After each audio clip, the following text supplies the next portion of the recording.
Hello my YouTube family, I welcome you all to your very own channel Next Gen Teachers। हमने पिछली video में किया था कि लैंग्वेज क्या होती है। आज हम पढ़ने वाले हैं लिंग्विस्टिक कैरेक्टरिस्टिक्स ऑफ लैंग्वेज। पिछली वीडियो में हमने लैंग्वेज के कैरेक्टरिस्टिक्स पढ़े थे, आज हम लिंग्विस्टिक कैरेक्टरिस्टिक्स पढ़ेंगे। तो लिंग्विस्टिक कैरेक्टरिस्टिक क्या होता है? लिंग्विस्टिक कैरेक्टरिस्टिक जो है एक साइंटिफिक स्टडी होती है लैंग्वेज की। So linguistic is the scientific study of language. English has several linguistic characteristics that make it unique. अब इंग्लिश के जो है काफ़ी सारे ऐसे कैरेक्टरिस्टिक्स हैं जो कि उसे यूनिक बनाते हैं and effective as a global language. और इंग्लिश जो है उसको इफेक्टिव बनाते हैं एक ग्लोबल लैंग्वेज की तरह। These characteristics include phonetics, morphology, syntax, vocabulary, semantics, pragmatics and orthography. So पहला स्टार्ट करते हैं हम फोनेटिक्स से। फोनेटिक्स क्या होता है? फोनेटिक्स आपको सबको पता है, साउंड सिस्टम को हम फोनेटिक्स कहते हैं, जैसे कि अ, ब, क, ड। तो ये सारी साउंड जो है वो हमारे ABCD से बनी हुई हैं, जिससे कि हम सीखते हैं कि किस अक्षर का क्या उच्चारण है। तो phonetics is the study of the sound of speech and how they are produced, transmitted and perceived. किस तरीके से ये प्रोड्यूस होती है, ट्रांसमिट होती है और परसीव की जाती है, उसको हम कहते हैं फोनेटिक्स। अब इसके कैरेक्टरिस्टिक्स क्या हैं? English has 44 phonemes.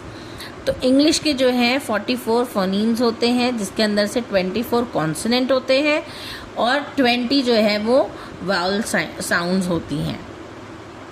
It is a stress time language where stressed syllables occur at regular intervals। तो syllables जो है उसके अंदर कहाँ स्ट्रेस दे के बोलना है और कहाँ लाइटली बोलना है, ये चीज़ जो है ये हमें हमारे फोनेटिक्स सिखाते हैं। Intonation changes the meaning and emotion of a sentence.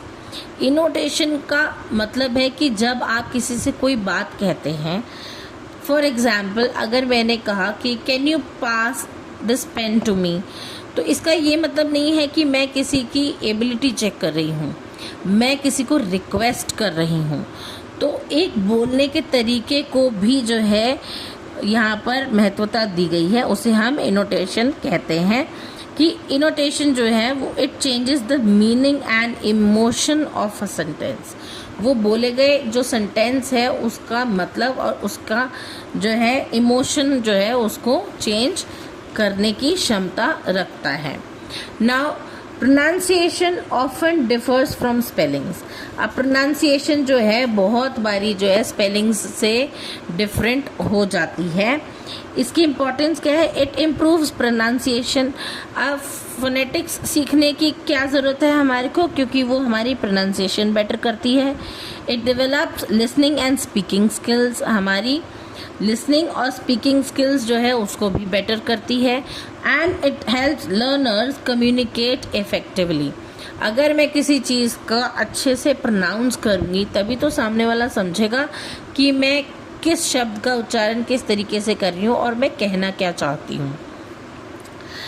Next है मॉर्फोलॉजी। तो मॉर्फोलॉजी का मतलब होता है वर्ड फॉर्मेशन। जब कोई एक शब्द बनाया जाता है, नया शब्द बनाया जाता है, बेसिकली उसे हम मॉर्फोलॉजी कहते हैं। Morphology is the study of the internal structure of words and how words are formed.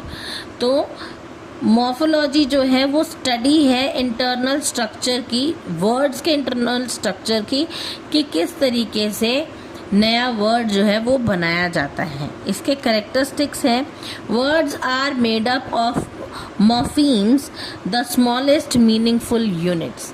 तो जैसे कि फोनेटिक्स के फोनीम्स होते हैं, वैसे ही मॉर्फोलॉजी के मॉर्फीम्स होते हैं। तो 2 टाइप्स ऑफ मॉर्फीम्स होते हैं। एक तो होता है free morphemes that can stand alone, for example book और रन।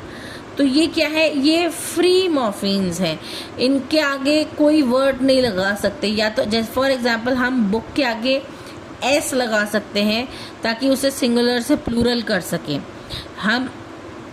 तो ये सारी चीज़ें क्या है कि हम वर्ड को जो है चेंज नहीं कर सकते, ये अकेला भी काफ़ी होता है वर्ड। सेकंड होता है बाउंड मॉर्फीम्स।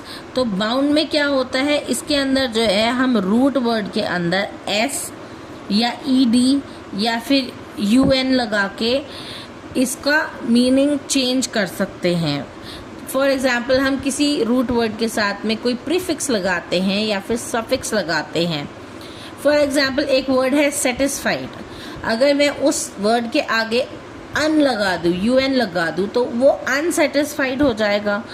तो इस तरीके से बहुत सारे वर्ड्स हैं जिनके आगे प्रीफिक्स और पीछे सफिक्स लगाने से उनका मीनिंग जो है वो चेंज हो जाता है, उसे हम कहते हैं मॉर्फोलॉजी। अब इसकी इम्पोर्टेंस क्या है, it helps to expand vocabulary, vocabulary बढ़ाने में ये बहुत हेल्प करता है। It enables learners to understand new words, तो ये क्या करता है, नए वर्ड्स को समझने में भी हेल्प करता है। नेक्स्ट है आपका सिंटेक्स। अब सिंटेक्स क्या होता है, सिंटेक्स का मतलब होता है सेंटेंस स्ट्रक्चर, कि सेंटेंस किस तरीके से बनाया जाता है। सिंटेक्स के अंदर जो है पहले से ही एक रूल होता है जो कि होता है सब्जेक्ट, वर्ब, ऑब्जेक्ट। तो इस ऑर्डर में, इस क्रम में हम एक सेंटेंस बनाते हैं। Syntax is the study of how words are arranged to form meaningful sentence, किस तरीके से शब्दों को जो है अरेंज किया जाए ताकि एक मीनिंगफुल सेंटेंस बनाया जा सके, उसे हम कहते हैं सिंटेक्स। इसके कैरेक्टरिस्टिक्स हैं, English generally follows subject plus verb plus object order. It uses grammatical rules for tense, agreement and sentence formation। तो जब हम ग्रामर का कोई यूज़ करते हैं तो हम लोग देखते हैं कि सब्जेक्ट कहाँ लगेगा, वर्ब कहाँ लगेगा, ऑब्जेक्ट कहाँ लगेगा। ये एक सेंटेंस स्ट्रक्चर का तरीका होता है, एक सिस्टम होता है, उसे हम सिंटेक्स कहते हैं। It includes simple, compound, complex and compound complex subject also, sentences also. तो ये क्या है, इसके अंदर सिंपल सेंटेंस भी बनते हैं, कॉम्प्लेक्स भी बनते हैं, कंपाउंड भी बनते हैं, और कंपाउंड और कॉम्प्लेक्स सेंटेंसेस भी बनते हैं। इसकी इम्पोर्टेंस क्या है, it ensures grammatically accuracy, grammatically जो है सेंटेंस पूरे तरीके से सही हो, ये उसकी अश्योरेंस देता है। It improves writing and speaking. तो जब हम किसी चीज़ को अच्छे से लिखना सीख जाते हैं, जब हम सारे सेंटेंसेस ग्रामेटिकली सही लिखते हैं, तो हमारी राइटिंग भी अच्छी होती है और हमारी स्पीकिंग भी अच्छी होती है, क्योंकि हम बोलना भी सीखते हैं कि कहाँ पर हमें सब्जेक्ट लगा के बोलना है, कहाँ ऑब्जेक्ट, कहाँ वर्ब। तो ये भी एक सिस्टम होता है जिसकी वजह से हम सीखते हैं कि किस तरीके से हमें बोलना चाहिए सेंटेंस ताकि वो उसका कोई मीनिंग निकल सके, और किस तरीके से हमें लिखना चाहिए एक ऐसा सेंटेंस जिसका कोई एक मीनिंग निकल सके। Vocabulary word stock. अब वोकैबुलरी क्या है, वर्ड स्टॉक है।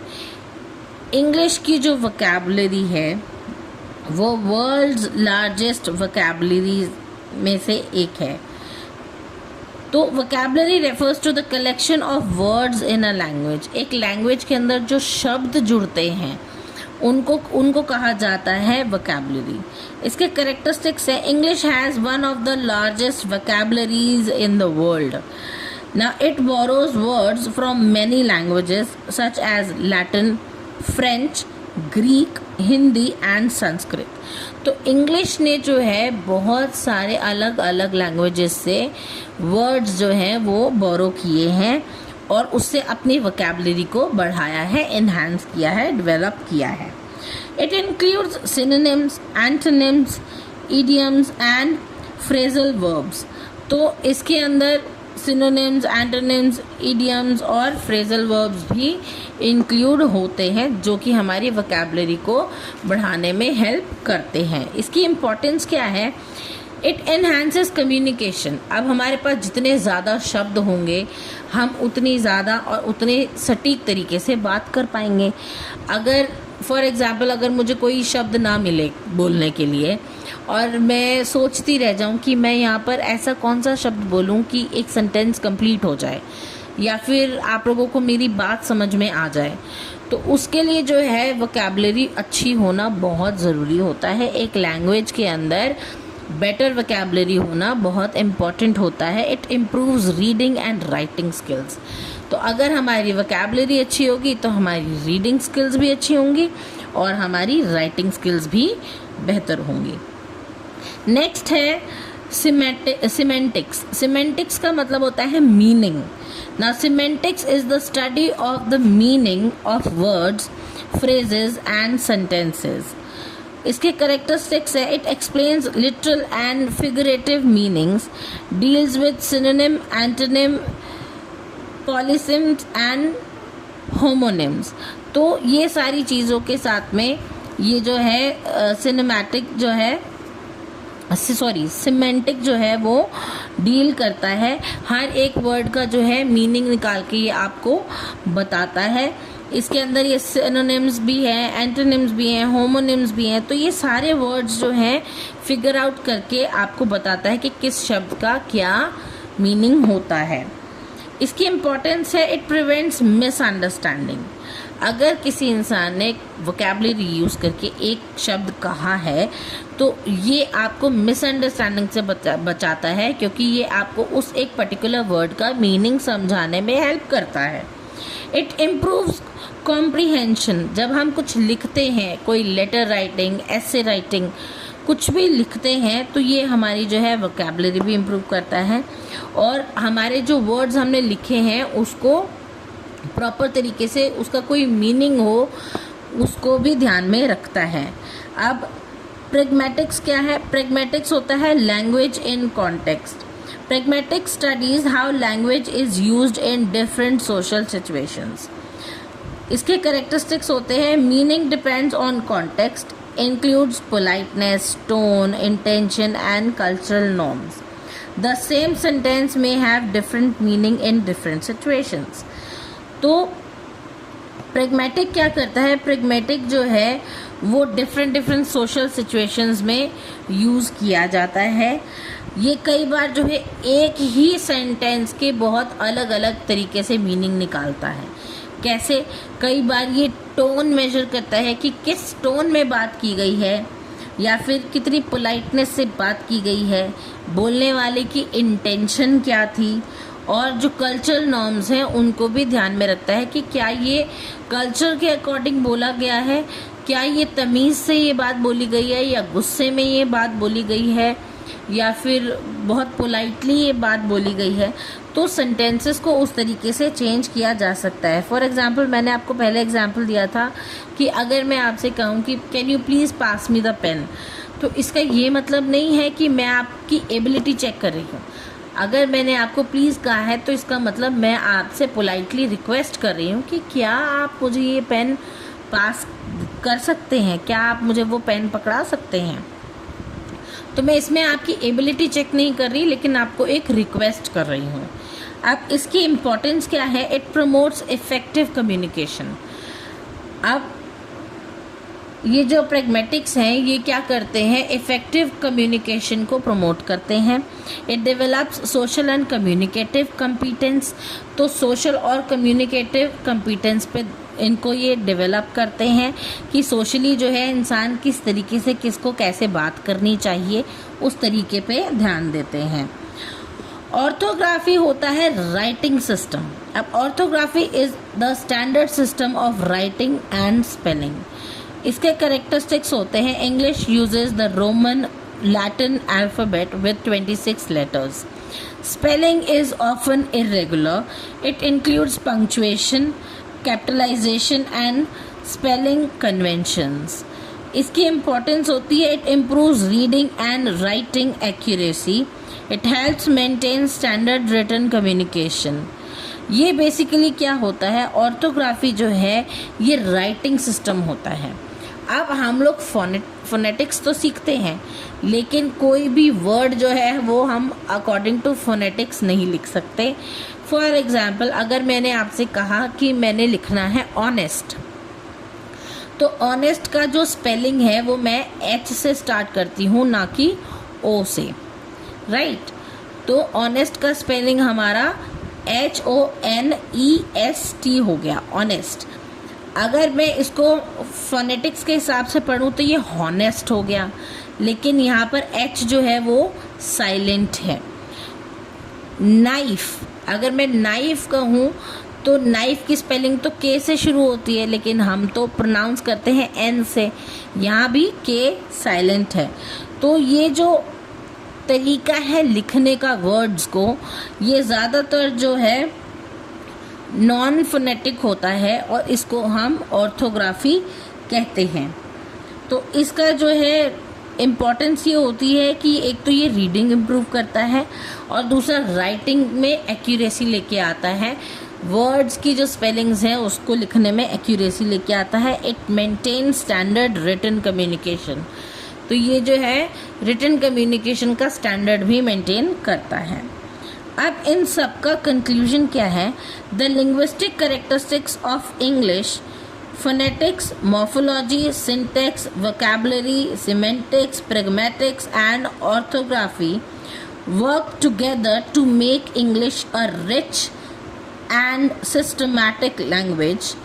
Understanding these components help learners develop listening, speaking, writing and reading and writing skills, leading to accurate and effective communication. तो ये क्या है? लर्निंग, स्पीकिंग, रीडिंग और राइटिंग, LSRW, ये चारों तरीके के स्किल्स जो है इनको इन्हांस करने में, इनको इफ़ेक्टिवली कम्युनिकेशन के अंदर डालने में हेल्प करते हैं ये सारे जो है लिंग्विस्टिक कैरेक्टरिस्टिक्स। तो ये था आज आपका टॉपिक। अगर आपको मेरी वीडियो अच्छी लगी हो तो please do like, share it with your friends, don't forget to subscribe my channel and please do motivate me, क्योंकि मुझे आप अच्छे अच्छे कमेंट्स करते हैं तो मुझे मोटिवेशन मिलता है और मैं और जल्दी जल्दी वीडियोस लेके आऊँगी, क्योंकि एग्ज़ाम्स बहुत पास आ गए हैं। हम डेली बहुत सारे इम्पॉर्टेंट क्वेश्चंस करेंगे ताकि आपको हर एक चीज़ अच्छे से समझ आए और आप अपने आंसर्स जो हैं, क्वेश्चंस जो हैं वो अच्छे से अटेम्प्ट कर पाएँ। आई होप आपको मेरी वीडियो अच्छी लगी होगी। मिलते हैं नेक्स्ट वीडियो में, तब तक के लिए थैंक यू।